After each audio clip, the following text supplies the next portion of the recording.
Thanks for coming. A couple quick comments, as we always do, and without any hesitation or with deepest gratitude to our incredible fans and support. The Buckeye Walk was incredible. The Skull Session was incredible, and a lot of great places in college football. And this is a special place. A night game in Horseshoe. I remember our first one against Nebraska back in whatever that was, 2012, and this was a special night.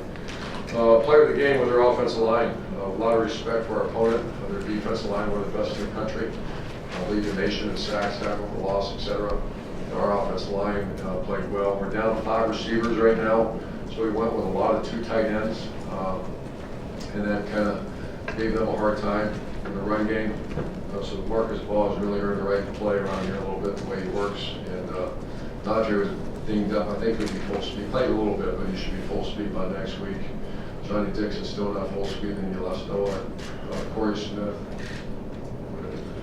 Paris Campbell was out because of sprained knee. So I thought they did very good. But Zeke and the offensive line took control of that game. JT came in and played great. Ran for 100 yards. And he obviously gives you that the dual threat, which is when you're bogged down a little bit. He did a great job. So I'll answer your questions for you. On the left there, Austin. Urban, you mentioned the dual threat, but maybe that's what Penn State was getting you. But when you see a performance like what JT turned in, how can you maybe go back to Cardale after that, after 4 touchdowns and all that yardage? Well, with the last, I just read we're 6 for 6 in the red zone against us, 12 for 12 the last 12 times we've been in there. And that's, first of all, it's a lot of times in there, which is good. The second thing is just going to evaluate it, let you guys know on Monday, and go from there. On the right, Tim. Yeah, when you sent when you sent JT in, y'all had the ball at the 25-yard line there late in the third quarter. That seemed to be a change. Obviously, what was your instructions to him? What did you tell him you wanted to do? Yeah, third quarter. 3:18 left, I think. And y'all's 25-yard line. Was it before that? Well, you'd sent him into 31 earlier than that. Previous. The instructions. What were the instructions? Yeah. Go play really good. You're facing a defense that, like I said, they started blitzing our tails off, right. And they're very good players. That's one of the best defenses in the country. And statistically, they are in personnel. They are. And so we had to have some neutralizers, some equalizers. We had some misfires in the throw game, and then we started really blocking them. And I mean, really blocking them. And Warner did a really nice job developing that run game. And but JT managed it very well. And the threat of the option obviously seemed to be It seemed to be the threat of the option was what kept Nassib a little bit at home and stuff like that. Well, quarterback run is an equalizer option. Quarterback run or equalizers, and you have to have equalizers in offensive football. If it's a downfield throw, which they weren't giving it to us, we try to fuel them. But the equalizer was especially when they start moving this, when you can read a defender and he pulls it, he goes. That's some big plays. Front row left, Bill. Could you evaluate Cardale's play, and also how is Joshua Perry?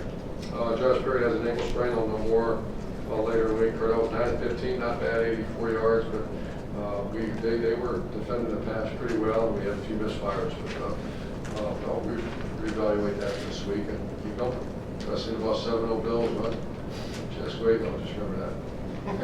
Far right over here, Jared. Urban is a fellow on your defensive line. They seem to take over the game at times, and Bosa being so active. And one other thing I wanted to ask about is the targeting call. Did you get some clarity on what they saw there? I wonder if he's out for the first half of next week too. I don't know that. I'll find that out here soon. I saw the video, and we don't teach tackling like that. And I think that's a tough penalty. And I saw the guy from up north got thrown out of the game.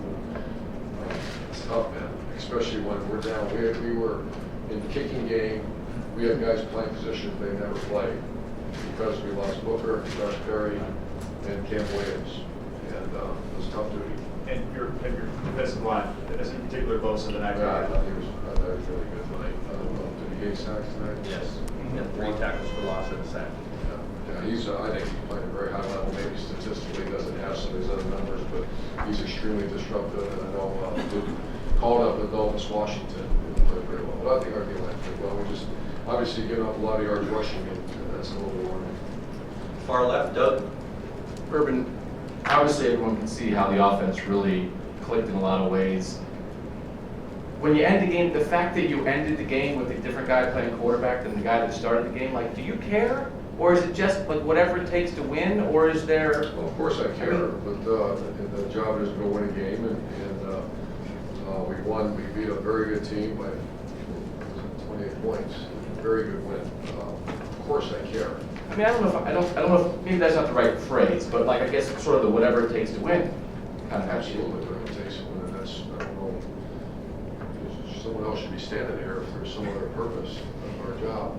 And that's, first of all, I care about these players, and then, darn right win a game at all costs, however you want to do it, however you can do it. And the offensive job is to secure the ball. Do we have any turnovers tonight? No, that's 2 games in a row, and we're 6 for 6 in the red zone. So I'm very extremely pleased with this, and I want to make sure that to say to you, I care big time about these guys. Because like I said, there's a lot of people in that locker room that are very invested and have done a lot of great things. So I do care, but our job's going to win. And just, I know this is weird, you're getting ready for a game. Did you see the end of Michigan State or hear about it at all? I heard about it, but my goodness, I just saw there was a formal punt or something like that. But that's time right now. This league's tough, man. This league is the East Division of the Big Ten. A lot of respect for those teams. And final questions over here to the right, Clay. Coach, you think JT is quicker than he was a year ago? And the pop pass, did you call it? Jump pass. Jump pass, I'm sorry. Pop pass. That's what my dad called it, I'm sorry. Was that a Tebow We've call? been wanting to do that for so long. Was that a Shelley or a Tebow call? It's between me and my wife. No, that was our offense staff who worked on that for a while. JT's a very good manager. I'm glad to see Braxton get a part of it too, but that's because he's a run threat down there. They bit pretty good. Thank you very much.